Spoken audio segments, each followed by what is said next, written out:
Morning चाहता हूँ। स्वामी विवेकानंद महाविद्यालय नारायणपुर पीतमपुर अम्बेडकर नगर की ऑनलाइन क्लासेज में आप सभी का स्वागत है।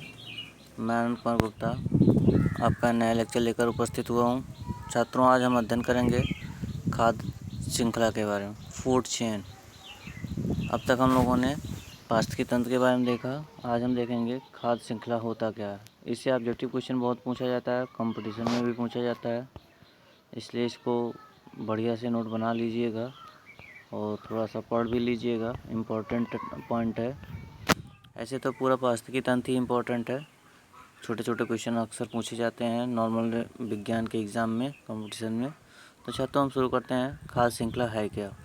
खाद्य श्रृंखला उसे कहते हैं जो जैवमंडल के जैविक घटक हैं, उन घटकों के बीच भोजन बनने और उपभोग करने की जो परस्पर क्रिया होती है, उसी को खाद्य श्रृंखला कहते हैं। जैवमंडल में उपस्थित जैविक घटकों के बीच भोजन बनने और उसका परस्पर उपभोग करने की जो भी क्रियाएं होती हैं, उसी को जैवमंडल खाद्य श्रृंखला कहते हैं। यह एक पूरे जीवमंडल का बहुत ही महत्वपूर्ण भाग होता है। जीवों की जो श्रृंखला होती है भोजन की, वह एक दूसरे से संबंधित होती है। अगर यह श्रृंखला पूर्ण नहीं हो तो वह पारिस्थितिकी तंत्र प्रॉपर रूप से सर्वाइव नहीं होगी, वो चलेगी नहीं, हो बिखर जाएगी या समाप्त हो जाएगी। तो पारिस्थितिकी तंत्र में जो भी जीवधारी पाए जाते हैं, हमने कल आपको बताया था, प्राथमिक उपभोक्ता, द्वितीय उपभोक्ता, तृतीयक उपभोक्ता और अपघटनकर्ता। इसकी चर्चा हमने कल किया था। तो वो चारों में आपस में एक संबंध होता है, उसी संबंध को खाद्य श्रृंखला कहा जाता है। और यह खाद्य श्रृंखला किसी भी जीवमंडल के लिए बहुत महत्वपूर्ण होता है, क्योंकि इस पर ऊर्जा और पदार्थ का स्थानांतरण निश्चित होता है। अगर किसी भी एक तंत्र से दूसरे तंत्र में ऊर्जा का स्थानांतरण उचित मात्रा में नहीं होगा तो दूसरा तंत्र समाप्त हो जाएगा। इसमें जो आहार श्रृंखला के मुख्य घटक हैं, उत्पादक और उपभोक्ता, दो ही पाए जाते हैं। अब उपभोक्ता यहाँ 3 प्रकार का बताया जाता है: प्राथमिक, द्वितीयक, तृतीयक।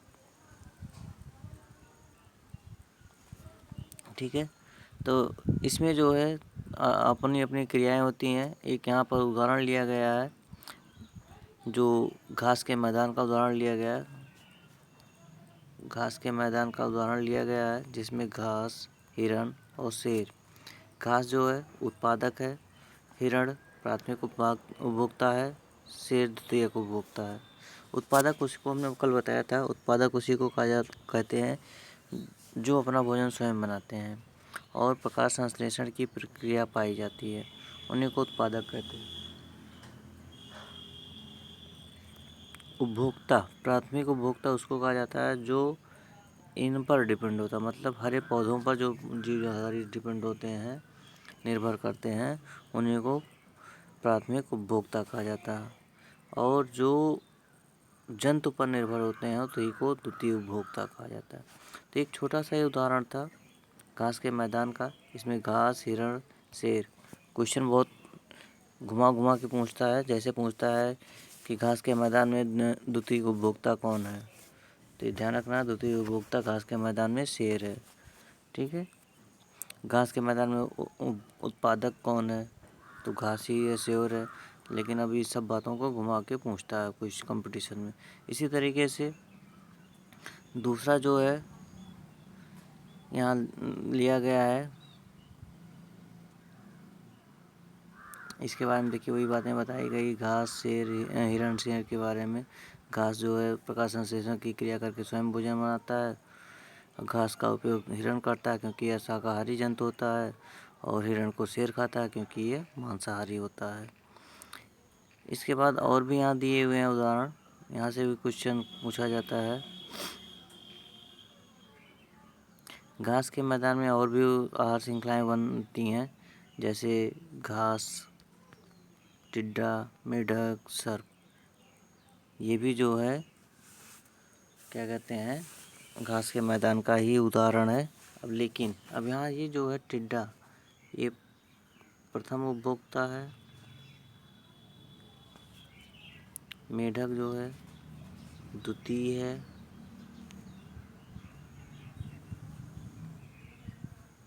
और सर्प जो है तृतीय उपभोक्ता है।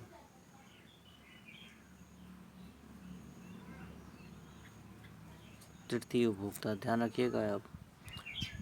अब आपका हमने कहा कंपटीशन से क्वेश्चन पूछा जाता है, उदाहरण जो कंपटीशन के क्वेश्चन में ऑब्जेक्टिव क्वेश्चन में आंसर क्या दिया उसके अनुरूप जवाब देना पड़ता है। तो जवाब यहाँ जो है प्राथमिक कौन है, द्वितीय कौन है, तृतीय कौन, इसका ध्यान रखेंगे।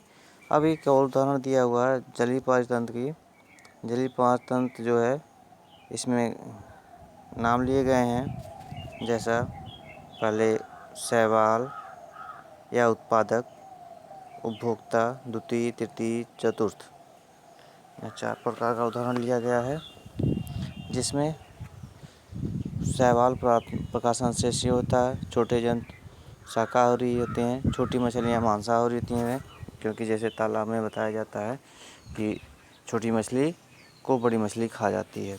तो ये सब मछलियों के आकार की संरचना के आधार पर बताया गया है। तो यहाँ पर ये विभिन्न प्रकार के उत्पादक और उपभोक्ता की चर्चा की गई है।